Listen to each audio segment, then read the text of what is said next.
Hello friends, आज सावन का शेष सोमवार है और आज नाग पंचमी भी है। तो आज का दिन का बहुत ज़्यादा ही शुभ माना गया है और मैं इसलिए ये वीडियो कर रहा हूँ। अगर ये आपको 17 अगस्त या 18 अगस्त मिल जाता है तो आप बहुत ज़्यादा लकी समझो आपको। और मैं भी बहुत ज़्यादा लकी हूँ क्योंकि मैं आज ये सुनकर आई हूँ कि नाग पंचमी की जो स्टोरी ये सुनकर आई हूँ। मैं अभी अभी योगा क्लास से आई हूँ और मैं बहुत खुश हूँ ये स्टोरी सुन के। तो जो हम सांप को देख के डर जाते हैं या हम उसको मारने का कोशिश करते हैं, ये हमको नहीं करना चाहिए। नाग पंचमी का मतलब सिर्फ सांप को दूध बेलपाता और बनाना और देना ही नहीं है। सांप जो हमारा अंदर छिपा हुआ है उसको जगाना है, उसको हमको जानना होगा। हमारे अंदर जो कुंडलिनी शक्ति है वो छिपा हुआ है, उसको हमको जागरण करना होता है या जागृत करना होता है। और वो कुंडलिनी शक्ति हम कैसे जागरण कर सकते हैं? हम ऐसे कर सकते हैं कि जो ऑडियो में मैं सुना हुआ हूँ आज, तो उसमें यही कहा गया है कि हमको हमारा जो मूलाधार चक्र है उसमें ज़्यादातर फोकस करना होता है। तो अगर हम उस पर फोकस करते हैं तो हमारा कुंडलिनी शक्ति जागरण बहुत इजी होता है। तो हम कैसे समझें कि हमारा कुंडलिनी शक्ति जागरण हो गया है? क्योंकि कुंडलिनी शक्ति अगर जागरण हो जाता है तो हमको थोड़ा कुछ महसूस होता है। गर्मी लगता है, कभी कभी ठंडी में कभी कभी गर्मी लगता है या वो थोड़ा हिलता है। इससे हमको समझ में आ जाता है कि हमारा कुंडलिनी शक्ति जागरण होता है। तो अगर हम इसको जगाने का बहुत इजी एक तरीका है। ये तरीका क्या है? हम सोने जाने के पहले एक दिया जला सकते हैं, या अगर दिया हम नहीं भी जलाए तो भी हम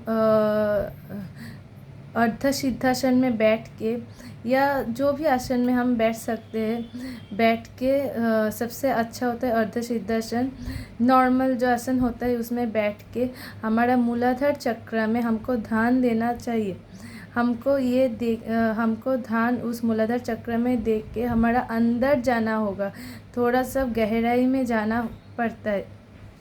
तो अगर हम हमारे अंदर छिपा हुआ जो कुंडलिनी शक्ति उसको जागृत कर सकते हैं तो हमारा जीवन बहुत सुंदर हो जाता है, सरल हो जाता है। और जो मृत्यु का हमारा जो डर होता है वो मृत्यु का डर से हम उतर जाता है। तो इससे हमारा क्या होता है, हम बहुत ज़्यादा खुश नसीब हो जाता है। और हमारा जो कुंडलिनी के अंदर काल सर्प दोष होता है, बहुत सारे लोगों के कुंडलिनी में काल सर्प दोष होता है। जैसे मेरे भी है काल सर्प दोष।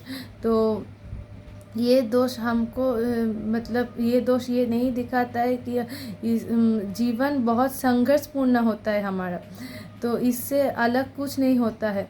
और हमको एक मौका देता है भगवान, एक अवसर देता है कि हमको और ज़्यादा हमारे अंदर गहराई में जाने का एक मकसद भगवान एक हमको अपॉर्चुनिटी देता है। तो हमको वो अपॉर्चुनिटी ग्रैब करना चाहिए और हमको क्या करना चाहिए, हमारे अंदर जाना चाहिए। अंदर छिपा हुआ जो राज उसको दिखना चाहिए और हमको थोड़ा खुलकर ध्यान करना चाहिए, उस मूलाधार चक्र का ध्यान करना चाहिए। और मैं आज एक जो मंत्र, शिव जी का जो मंत्र जो हमारे योगा में देता है वो मंत्र देना चाहते हैं। वो मंत्र जो है वो है योगे योगे योगेश्वराय भूत भूत भूतेश्वराय काल काल कालेश्वराय शिव शिव सर्वेश्वराय शंभो शंभो महादेवाय। तो ये जो मंत्र है ये अगर आप 12 टाइम्स जप लेते हैं तो हमारे अंदर एक अलग सा पावर महसूस होता है, एक अलग सा एनर्जी महसूस होता है। और ये मंत्र बहुत ही ज़्यादा पावरफुल मंत्र है। तो ये मंत्र में जो पहला है योगी योगी योगेश्वर है, तो उसमें मूलाधार चक्र में हमको ध्यान देना पड़ता है। उसके बाद नाभि एरिया के 4 उंगलियां नीचे जो भूत भूत भूतेश्वर है उसमें ध्यान देना चाहिए। उसके बाद नाभि एरिया में काला काला कालेश्वर है। उसके बाद चेस्ट में हृदय में शिव शिव सर्वेश्वर है। उसके बाद थर्ड आई में जो हम कहते हैं शंभु शंभु महादेवाय। तो इससे आप ध्यान करिए और ये मंत्र अगर आप 12 टाइम जप लेते हैं तो आपके अंदर बहुत सा एक अलग सा महसूस होगा, एक एनर्जी। तो हैप्पी सावन सोमवार और हैप्पी नाग पंचमी आप सबके, मेरे लिए, आप सबके लिए।